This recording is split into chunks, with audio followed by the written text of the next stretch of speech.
Hi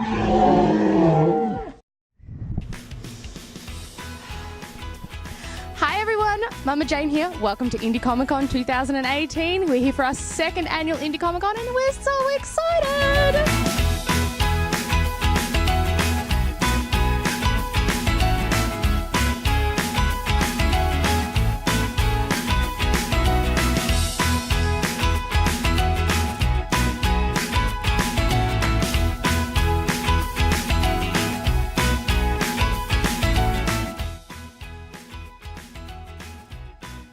You ready? Huh? You're so pretty. I'm here with Kieran Jack, one of my favourite people to talk to when we go to cons. And now you have a very interesting new book coming out. Could you tell us a little bit about Purgatory? So, In Purgatory is my 7th released comic book. Takes a bit of a take from my upbringing as a Catholic, and I am going to be possibly ripping on the Bible. What does your mother think of that? Don't care. I don't care. She'll get over it. It's more or less telling the story through the eyes of death, about religion, its take on the world, what it does, how people reflect on it. It's going to be dealing with like very political subjects as well. So it's a bit of a punk, fuck you style attitude towards it. So this is a very mature comic, I'm guessing. Yes, yeah, it's definitely not for kids. I have disclaimers all through it, so when it is released, it won't be for kids like The Talking Red was. The Talking Red is completely different to this story arc, yeah. And was it difficult to write about being raised Catholic? Was it difficult to write about things like that, or was it sort of a bit therapeutic for you to just get stuff out there? It was more therapeutic, yeah. I feel as though that it was very easy to write this because I had so much animosity towards it. I kind of feel that I'm getting it off my chest now, and it feels really good to be able to do that. And it's not my one-eyed opinion, it's a worldly opinion about religion and what it can do to people and how it affects people in the real world. Yeah, I've had some experiences in my life that I will be addressing in this comic, and I really want to make sure that it's fleshed out and people understand where I'm coming from. I'm not aiming it at any one religion, it's pretty much all the religions in the world. So this is a deeply personal story as well as sort of a general criticism of things, correct? Yes, yeah, correct. Like I said, there's going to be some really touching issues in there. The next issue is going to deal with sexual assault. It really is hitting the ground, more of a story-based comic rather than comedy or fun, haha. It's really dark, really personal, and really hard on some of the topics in the world that are reflecting in the world at the moment, yeah. And so what made you go from like a fun, crazy, kooky comic like Talking Bread to something so serious like Purgatory? I just want to spread my wings and really try to develop my story writing. As much as I love doing the art, I want to be a better storyteller, and I feel as though this is something that, like I said, for starters, it's personal. It's really touches it on a nerve, and I want to make sure that I'm getting it out there and telling people how I feel about the things that are going on in the world. Yeah. That's amazing. I didn't think I was going to get such a politically charged interview with this one, but I'm really excited because these are important things in the world that aren't always being spoken about and not always from personal experience. I mean, we've got a lot going on in the world today. But thank you so much for doing the interview, and I can't wait to get my hands on Purgatory. Thank you. Yeah, thanks very much for that.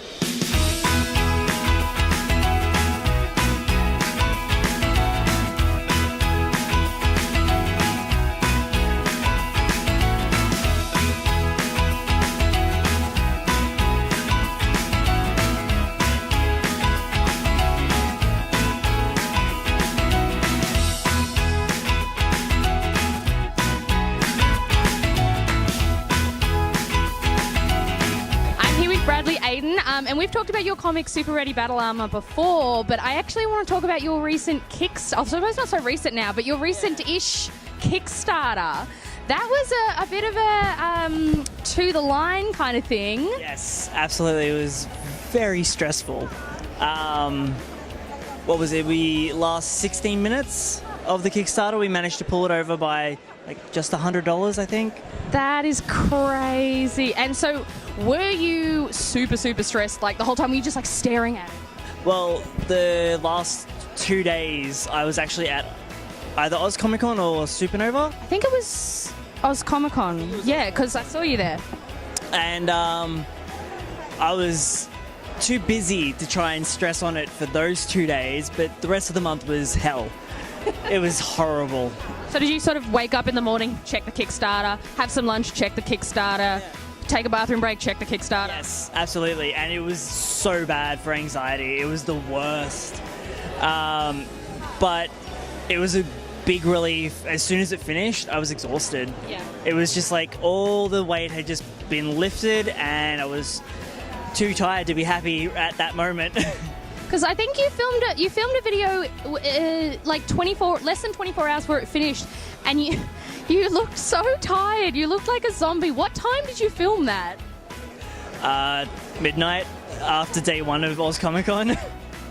Now, anyone that hasn't been to Oz Comic Con before, day one is your busiest day by far. Did you sort of just resign to, oh, it's not going to happen, or? There was definitely a thought. I kind of resigned myself to, whatever happens, happens. But I was still stressing like hell. And how did you feel when you got that, like, little notification, 100% funded? I almost cried, actually. I almost, because there was that much stress building up, it was just like a damn wall about to break. And I was just like, I don't know what to do now. This whole month has been dedicated to Kickstarter. I don't know what to do. So I just kind of ended up walking around the convention hall for a good half hour.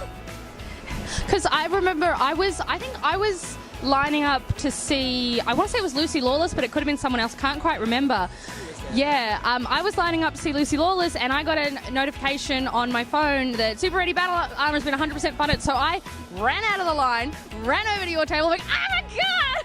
Yes, and that was when I was just getting back, and I was like, hello. And I was so tired. I couldn't sleep that night. I probably got maybe 1 hour sleep for the second day of the con. It was great. It was good. Well, look, I was really, really glad to see it funded. And when can we expect Super Ready Battle Armor issue 2 on Kickstarter? We are looking to launch it in April next year. Keep an eye out. Just in time for con season. That's wonderful time. Well, thank you so much for doing an interview and sharing your story about your crazy Kickstarter. I remember I was watching it. I was like, oh my god! And I'm like, Caleb, have you pledged? Have you pledged yet? Have you pledged? And he's like, yes, like the first time you asked me. But that's fine. Probably the biggest thing is to just, even if people can't pledge, it's getting it out there, and that's probably the hardest thing. And you can only pester your friends so much. You can only ask your mates for so much money before they stop taking calls. Yeah, exactly. Yeah, absolutely. Oh, well, look, again, congratulations. It was, it'd make a great Hollywood movie just getting over that line in the end there. So, yeah. Brad Pitt can play you. Ooh, we have the same name, too. And, I think it was, one of the movies when he had long hair. Yeah, I think we... All right, you know what? We're going to totally copyright this, trademark. We're going to start this now. Yep, I'll work on the script. I will be wildly unhelpful. But, again, congratulations, and great to see you out here today again. No worries. Thank you for having me. Most welcome.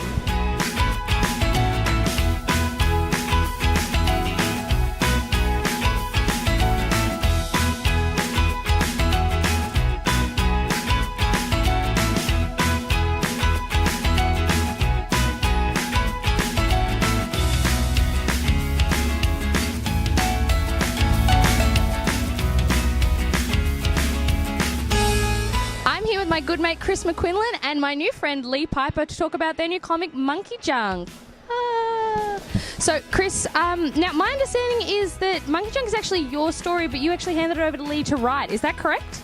Yes, I'm very lazy and I wanted someone else to do it. No, I've been working on Monkey Junk for probably 10 years now, and Lee was always sort of the confidant in just messing around with ideas and coming up with concepts and just going, hey, what do you think of this? And hey, what do you think of that? And it was just sort of a natural progression to a point where I had written an original script for Monkey Junk, and I wasn't really happy with it. I needed someone to sort of help me out and just really make it something a little bit more.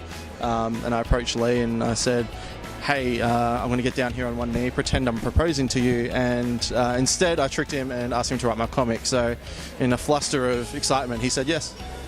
Wonderful. That sounds like a great way to get people to do things for you. And how did you feel when Chris sort of said, oh, here's this thing I've been working on forever, I want you to write it for me, pretty please? Look, it was pretty expected after all the back and forth we'd had with story ideas, character ideas and whatnot. it was already getting to that point naturally, I think. So, no, when he asked me, it was an easy yes, really. It's been good. It's been a really good creative process. He's good to work with for the most part. We got a good rapport, so it's good. Oh, that's wonderful. And is this the first time you guys have worked together? No, we have worked together in the past on a sort of still current project, Kill the Hero, which is a card game we've been working on. I'm sure people have heard about it and people have annoyed us about it for a couple of years now, and I thought this just took precedence. I'm going to annoy you about Kill the Hero one more time. How's it going? When are we expecting that one? Yeah, Chris, when are we expecting that one? 20-something. 20-something. All right, you guys have got like 81 years to get that one together. So, Lee, what other projects have you worked on that we might have heard of? That you may. Or ones that we haven't heard of? Well, as Chris mentioned, I've done Kill the Hero with Chris, which has been, it must be 3 or 4 years on and off in development. Started quite a while ago, and we've gotten to a few prototypes, and, we'll get there. Other than that, most of my creative work has been in the performing arts industry. So I've worked with the Australian Shakespeare Company and a company called Alpha Shows professionally for a few years. But in terms of comics or even the art side, this is my first real foray. So how are you? This is all sort of really new for you in this particular form. So how are you finding it? It's interesting. I'm learning a lot as I'm going, and Chris is a big help. Obviously, looking at other creatives is a big help too. Seeing what other Australian artists are putting out there, and sort of getting into the community a little bit. But no, I'm finding it good. It's really, really enjoyable. It's a good process. Oh, that's wonderful. So, Chris, where can people get their hands on Monkey Junk, which I have read and I love? I'm obsessed with Monkey Junk right now. It's so good. Where can people get their hands on a copy? If they can get a hold of a time machine, they can come to Northcote Hall at Indie Comic Con and purchase it today. So right now? Yep, register that in, I think it's like December the 8th, something like that. So, just Doc Brown it. Otherwise, you can check out monkeyjunkcomic.com, which is sort of like the online hub for Monkey Junk as well. So there's like a ton of behind-the-scenes content on there. There's like profiles of all the characters. There's free downloadable media. So there's like avatars and backgrounds for your desktop and phones and all that junk. And there's also an online store, so you can purchase the prints, you can purchase the comic, and generally with anyone who purchases online as well, because shipping is a horrible, horrible thing. We always generally throw like a few freebies and stuff in there, like stickers, bookmarks, that sort of stuff. So don't time travel, go online, buy the book, you'll get more shit. Sorry, beep for that one. Yeah. That's all right. Kieran said the F word before. I get stuff from Chris all the time, and there are always stickers and bookmarks and little bits and bobs in there, and I love getting packaged from you because there's always so much extra stuff in it. Yeah, it's always worth going the extra mile, I think, Well, thank you so much, guys, and good luck today, and I can't wait to get issue 2 of Monkey Junk.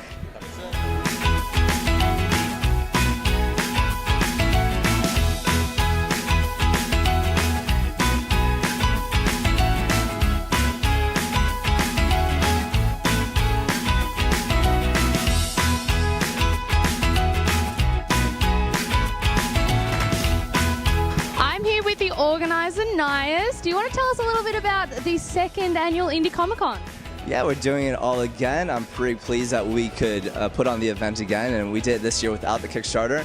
So we've had a lot of goodwill to the event, so I thought it was fantastic. We could do it again.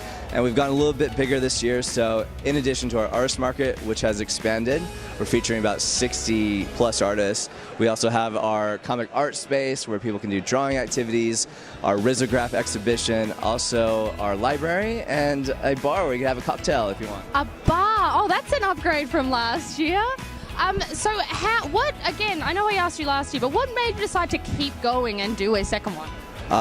There's been moments like in the organizing where I'm just like, why am I doing this? But actually listening to the creators talk about it on the radio the other day was really heartwarming to me about how important this kind of event is to them, because as a indie creator, it's difficult to find a platform where you can connect with the audience, and it's difficult when you do find that platform. A lot of them you're having to compete with big names like Spider-Man and Vampirella and such. So I think it's important to have this event for the creators, for the public to actually see what comics can do. They're not just for kids, they're about all sorts of different stories. And hopefully with our additions to the festival, like the comic art space, we can inspire more people to get into making comics. That's amazing. It really is a wonderful thing you're doing here. How much organising did you put into this year? Like, how long does it sort of take you to get this all set up? It's the long game. So last year I did it all solo. It's funny because people email me, they think we're like some big organization. I'm like, no, it's just me. But this year I was like, I'm not doing it by myself, which is hard because I like to have control. But I brought in Verity, my coordinator. Thank you, Verity. You've been awesome. And she has been great to bounce ideas off of, have someone to bear the burden with me. But this is a huge amount of organization, like wrangling all the artists, getting the sponsors, promoting it, venue details. Just today, like I feel like I'm just like can't like take a moment's rest because someone's after me for something. We've actually been looking for you for about 15 minutes because every time we go over here, someone's like, oh yeah, he just went that way. Yeah. So, I mean, I've started working on this year's con in June. So it's a long game, it's a slow burn, but it's all worth it. Very excited. And actually just noticing there's a few cosplayers here today. We've actually noticed quite a few bouncing around, which is awesome. And that must make you feel so good that it's getting to that point. Yeah. Well, we were trying to make it more of a festival vibe, right? And I love cosplay. I do cosplay when I go to the major cons. I thought how good it would be if we got people to dress up as Australian indie characters. You know, like I don't want them coming as Spider-Man, but if you like come as Geraldine Barker or even like Mini Tom or something like that, how cool would that be? I would love to see people come dressed as Mini Tom. That would be the best. So we're giving heaps of prizes away. So like we're doing cosplay prizes, we're doing art prizes, we're doing prizes just for buying something, you get a prize. Prizes for everybody. So we're trying to encourage people to participate in whatever way they're excited to. Look, this really is fantastic, and it's such a good day, and it's so much fun, and I loved coming last year, and I'm loving being here this year. So thanks again for organising the whole thing. Coming, I really appreciate it. We just noticed there was a button on my top undone, and we're not sure how long it's been undone, so I'm super sorry if I was sexually harassing everybody in that video. My bad. That's it for Indie Comic Con 2018. I love coming out here. I love seeing all the local artists together and how much fun everybody has when they're here. And I truly cannot wait till next year. I hope 2019 is even bigger for Indie Comic Con. And I will see you guys then. Bye!